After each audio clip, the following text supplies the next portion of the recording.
l'effet voulu par le Saint-Esprit. Et donc, nous allons parler ce soir d'un thème que le Saint-Esprit a mis à cœur,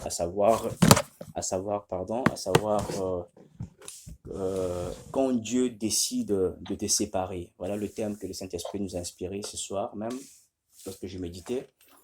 Quand Dieu décide de te séparer.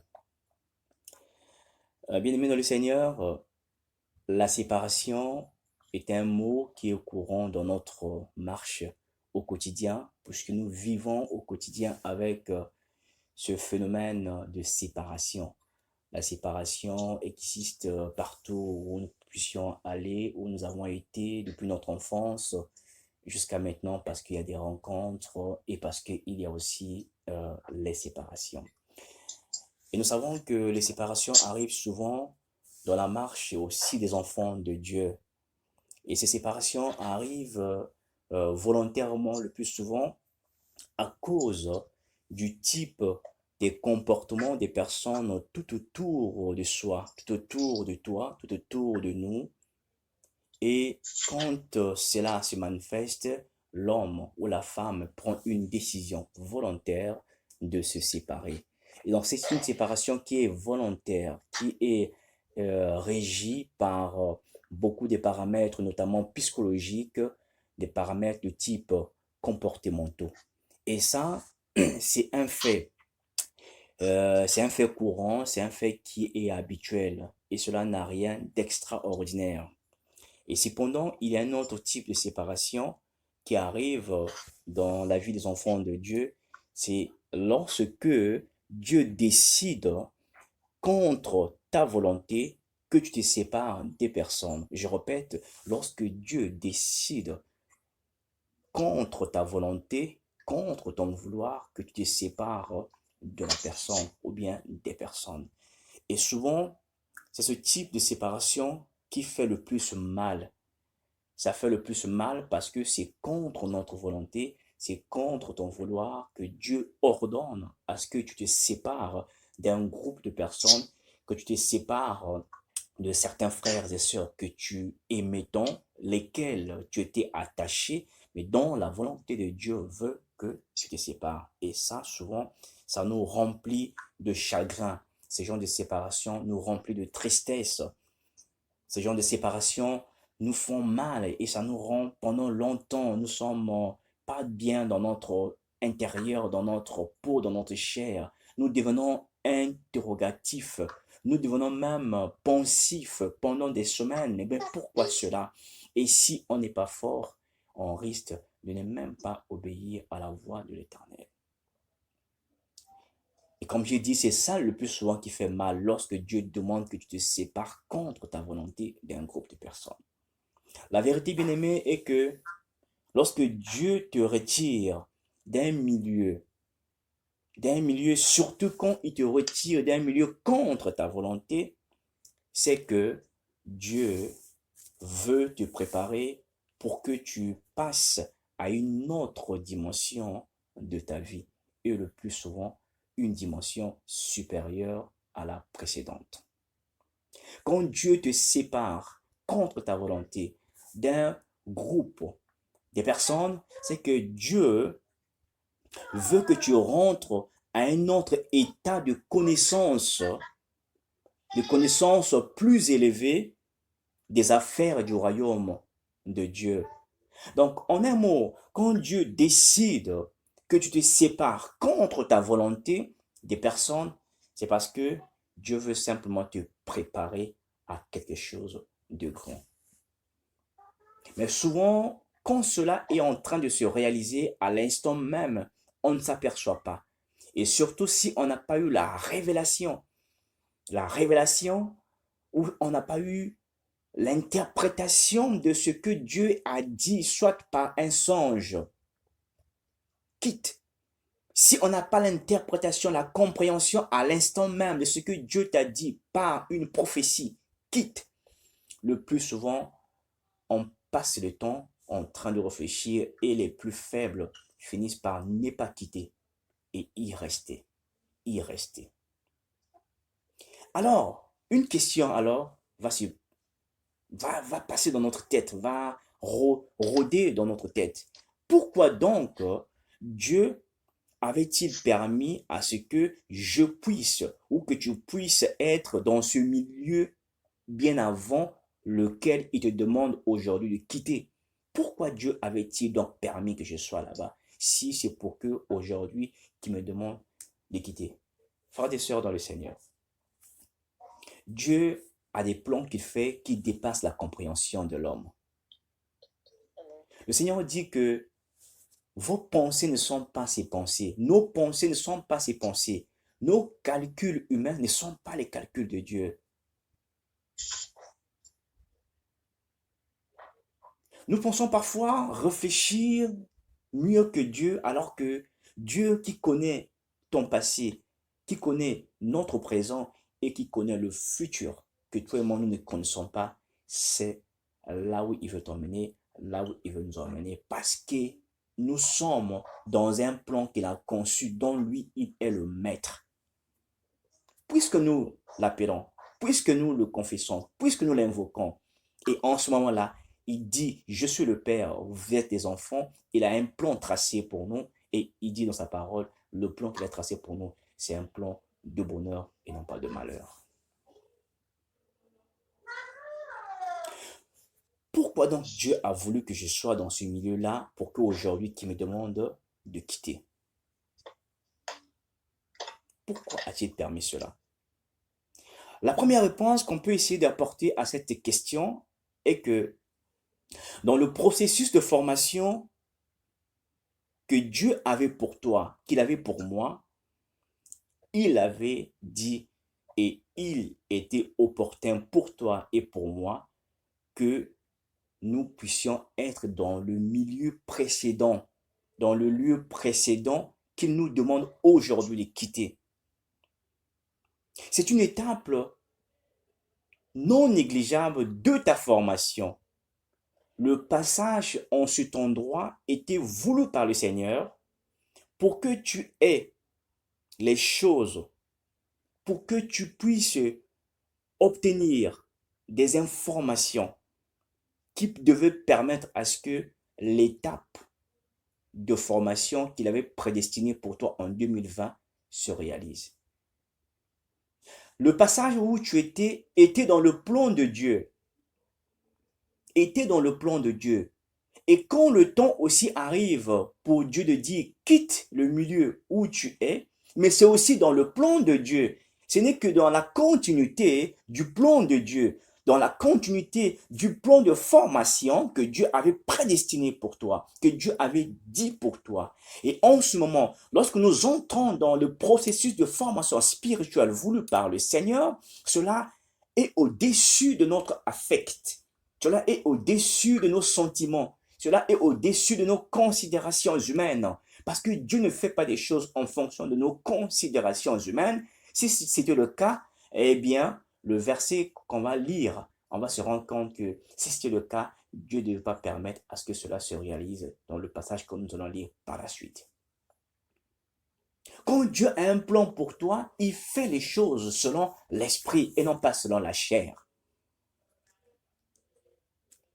Quand Dieu a un plan pour toi, il t'envoie même dans un milieu de loups. S'il pense que en ce temps-là, ce milieu de loups devait être une étape très importante pour ta formation.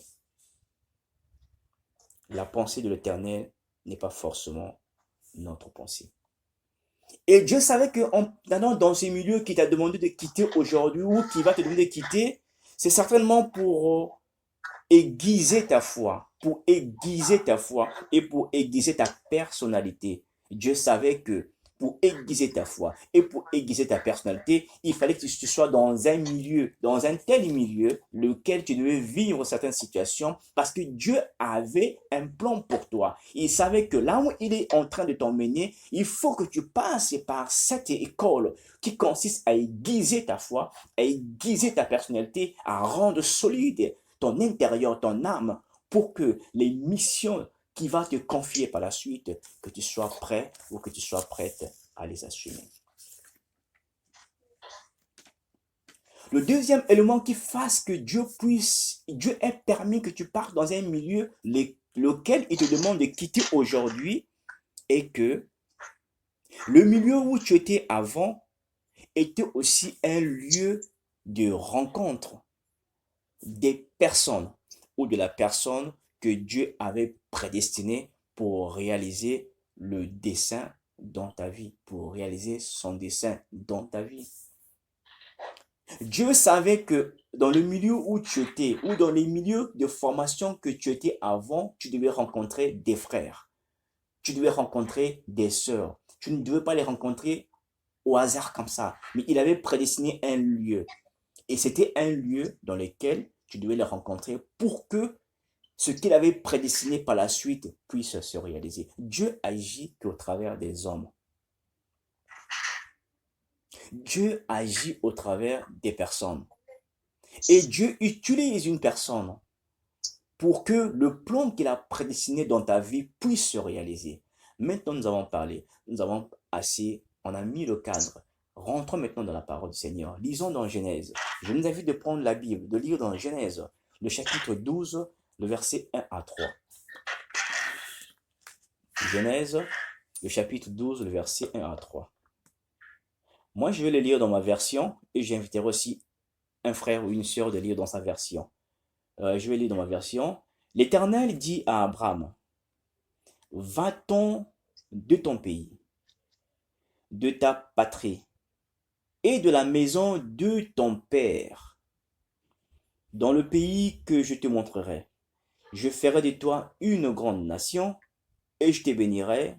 Je rendrai ton nom grand et tu seras une source de bénédiction. Je bénirai ceux qui te béniront et je maudirai ceux qui te maudiront. Et toutes les familles de la terre seront bénies en toi. Amen. Alors, je demande une autre version, un bien-aimé de faire la lecture dans une autre version, s'il y en a. C'est Genèse combien, papa, s'il vous plaît? J'ai mis Genèse, le chapitre 12, le verset 1 à 3.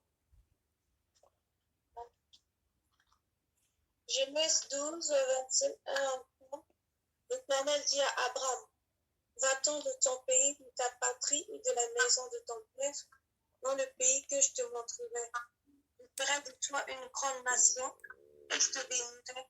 Je rendrai ton nom grand et tu feras une source de bénédiction. Je bénirai ceux qui te béniront et je maudirai ceux qui te maudiront. Et toutes les familles de la terre seront bénies. Amen. Alors là, nous sommes en train de voir la complexité de ce que j'ai commencé à énoncer bien avant. La séparation. Selon Dieu. La séparation contre ta volonté. Mais selon Dieu. Ici, l'histoire d'Abraham, avant, lorsqu'il s'appelait Abraham, et non pas Abraham, il était en harmonie avec sa famille, avec son père, avec ses frères, avec sa patrie.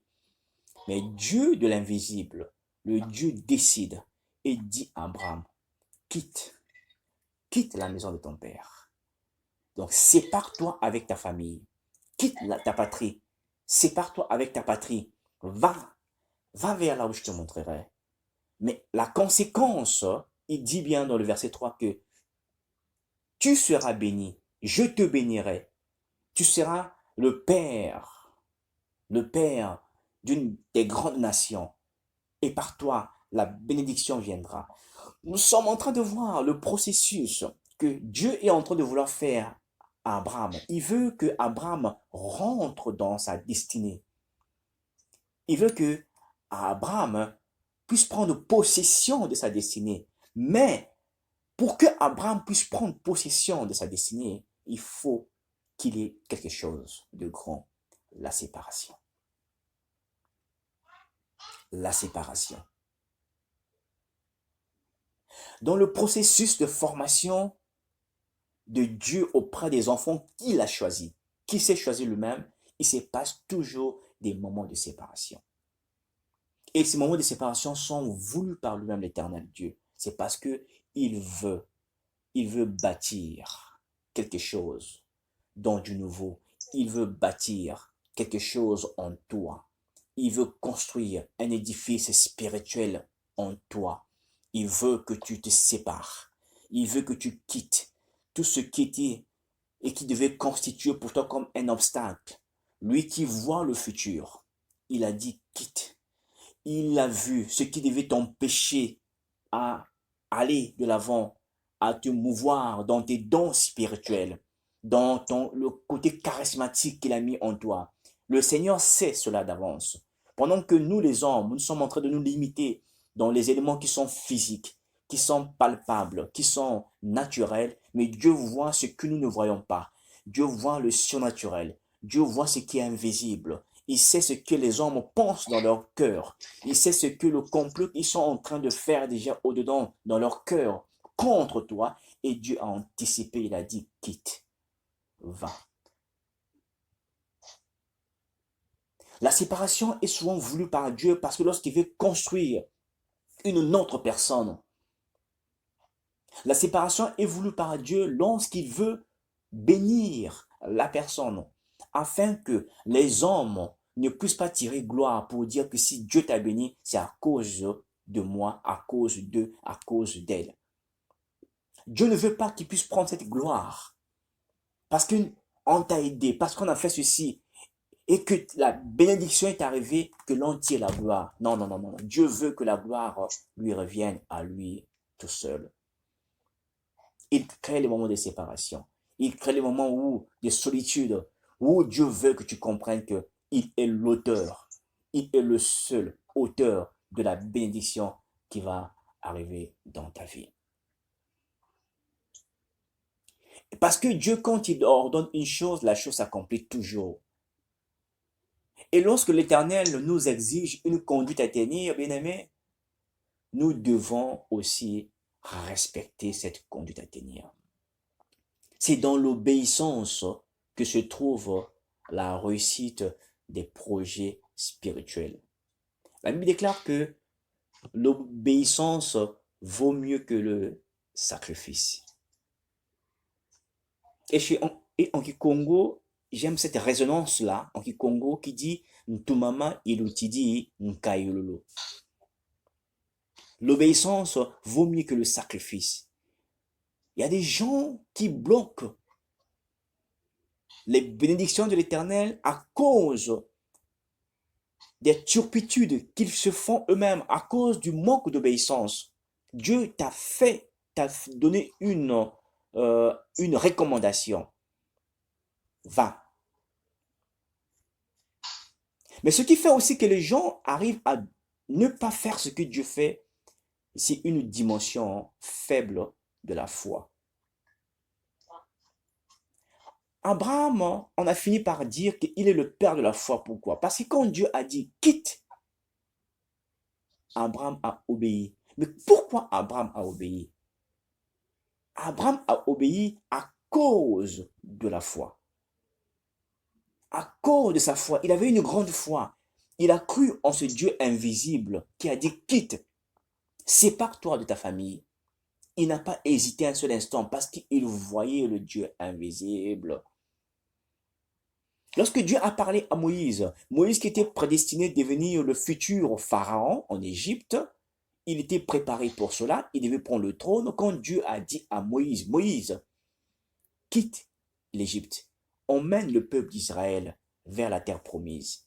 À cause de la foi de Moïse, Moïse n'a pas regardé les éléments matériels, physiques, n'a pas regardé ce qui était la logique humaine, mais il a regardé le Dieu de l'invisible qui a parlé et il a obéi à cause de la foi de Moïse. Quand Dieu a encore dit à Abraham, sépare-toi de ton neveu Lot. Et en vous séparant, va vers le lieu désertique. Laisse-lui aller vers le lieu où il y avait la fête, il y avait le commerce, il y avait la joie. Donc Sodome et Gomorrhe. Nous connaissons l'histoire, ce qui est arrivé par la suite. À cause de la foi, Abraham a aussi obéi à Dieu. Donc, c'est pour dire, bien aimé, que ceux qui, quand Dieu fait une ordonnance, Dieu donne une recommandation, Ceux-là qui semblent faire du surplace, qui semblent être dans des états d'âme, c'est aussi un problème de manque de foi. La foi n'est pas assez grande. Pourquoi la foi n'est pas assez grande? Mais parce qu'il y a un combat entre le doute et la foi de la personne. Le doute et la foi de la personne. Le doute et la foi de la personne. Mais c'est ça le but du diable. S'aimer le doute dans la parole prophétique de l'Éternel. S'aimer le doute dans la révélation de l'Éternel. Dieu t'a parlé toi-même. Dieu t'a fait voir par des songes, des choses. Il t'a dit quitte. Mais le diable va venir s'aimer en toi le